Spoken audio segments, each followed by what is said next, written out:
A Rússia ameaçou a Europa?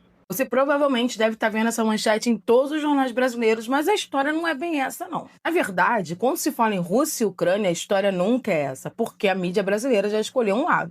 E o lado da mídia brasileira é o ocidental. Mas a situação é mais complexa do que isso. Na verdade, o que aconteceu é que durante uma coletiva com Putin ontem, lá no Kremlin, ele deixou muito claro que ele não tem interesse nenhum em guerra. Foi a primeira coisa que ele falou na coletiva, que ele não tinha interesse nenhum em guerra com a Europa. Porém, se a Europa continuasse com a postura que tem tido, ameaçando a Rússia está totalmente preparada para uma guerra contra a Europa. Foi muito mais eu não quero confusão, mas se você quiser confusão, eu dobro a aposta e entro nessa confusão. Então é uma fala muito diferente, porque quando você fala que um país ameaçou, um outro grupo, parece que já chegou ameaçando. E não, foi praticamente uma fala de defesa. Olha, eu não quero invadir vocês. Eu não quero nada com vocês.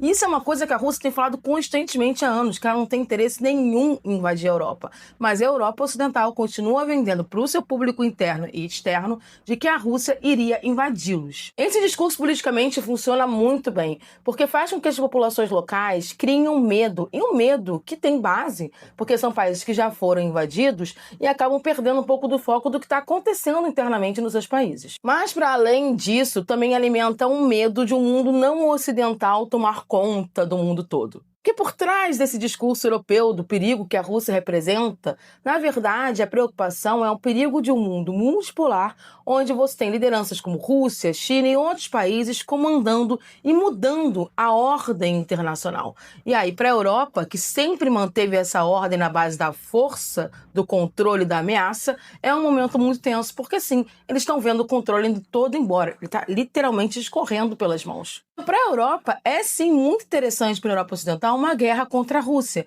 porque eles querem manter a sua hegemonia, pelo menos ali na região. Mas para a Rússia não é interessante uma guerra ali. A Rússia, de uma certa forma, ela já detém o poder sobre o leste europeu. E ela tem expandido suas áreas de influência para outras regiões do mundo. Ela não está preocupada com a Europa. Ela expandiu suas áreas de influência para a América Latina, para a África. Então, ela está num outro processo de disputa.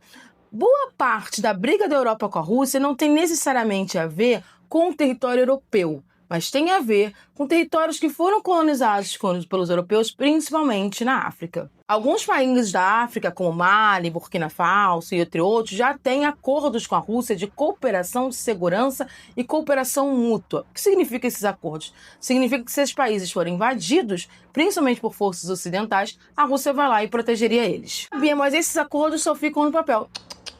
É só olhar o que aconteceu entre Coreia do Norte e Rússia. Coreia do Norte e Rússia têm um acordo de cooperação mútua e os soldados da Coreia do Norte lutaram em Kursk, na Rússia, contra os ucranianos. Mais ou menos 4.000 baixas, inclusive.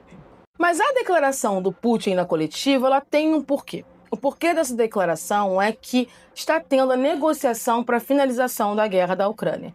E a grande embarreadora, quem está atrapalhando o processo de negociação e pelos motivos dela, é a Europa. A Europa tem atrapalhado isso porque, para a Europa, todos os acordos que estão sendo apresentados para a Ucrânia até agora são, na verdade, acordos de rendição. A Ucrânia, ela perde muito mais do que ganha. E ela perde muito mais do que ganha porque a grande realidade é que a Ucrânia está perdendo essa guerra. O que a mídia brasileira não te fala, porque ela tomou um lado praticamente como se guerras fossem campeonatos de futebol, é que a Ucrânia nunca esteve à frente nessa guerra. Ela até ficou páreo a páreo com a Rússia em vários momentos, mas ela nunca ficou à frente. E a Rússia, nesse momento, está bem à frente nessa guerra. Para vocês terem uma ideia de como a Rússia está à frente, vários territórios estão sendo conquistados e agora toda a força russa está voltada muito para ataques a Kiev, que é a capital da Ucrânia, trazendo vários danos e os números de baixas civis têm aumentado bastante, tá? Partindo disso, um acordo para o fim da guerra acaba se transformando, sim, num acordo de rendição. E aí, para juntar tudo e piorar a situação da Ucrânia e da Europa também, os Estados Unidos, nesse ponto, estão ali com a Rússia, tá? Que é muito louco, porque há um ano atrás os Estados Unidos estavam com a Ucrânia, fornecendo armas para a Ucrânia, força para a Ucrânia. Mas agora, apesar do Trump fazia aquele discurso, recebeu o Zelensky, humilhar o Zelensky ali. A gente sabe que o Trump ele quer acabar com a guerra da Rússia e Ucrânia de qualquer maneira.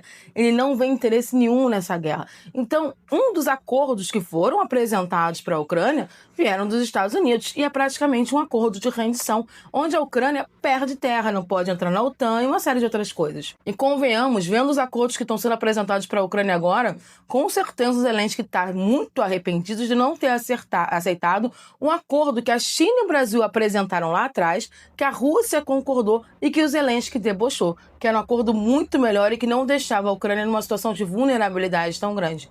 Num dos acordos que a gente está vendo, a Ucrânia chega a ter que abrir mão, literalmente, das suas forças armadas. Teria alterações seríssimas na Constituição. Então, para a Ucrânia, todos os acordos que estão sendo apresentados não são tão bons. Mas o Zelensky tem pensado em aceitar, porque a situação interna do Zelensky na Ucrânia também não é boa, com vários escândalos de corrupção. Então, quando a Europa está entrando nessa jogada, está entrando para impedir que esses acordos sejam efetivados e, consequentemente, ameaçam a Rússia. Eu já perdi as contas nas 2-3 semanas da quantidade de histórias que a Europa vendeu de que a Rússia teria invadido, que a Rússia teria feito espionagem, que a Rússia teria feito isso, aquilo contra eles, para justificar um possível ataque da OTAN. E lembrando que no meio desse ano, o secretário-geral da OTAN disse que talvez fosse válido fazer um ataque preventivo contra a Rússia. Não existe no direito internacional nada sobre ataque preventivo. Ataques preventivos não são protegidos internacionalmente. São uma invenção lá do governo Bush que foram requentadas por Israel e pelos Estados Unidos. Então a fala do Putin não foi uma fala de ele acordou de manhã e falou vou ameaçar toda a Europa. Foi uma fala consequência de uma série de situações e que sim, a Rússia simplesmente disse, se vocês nos atacarem, nós vamos retaliar.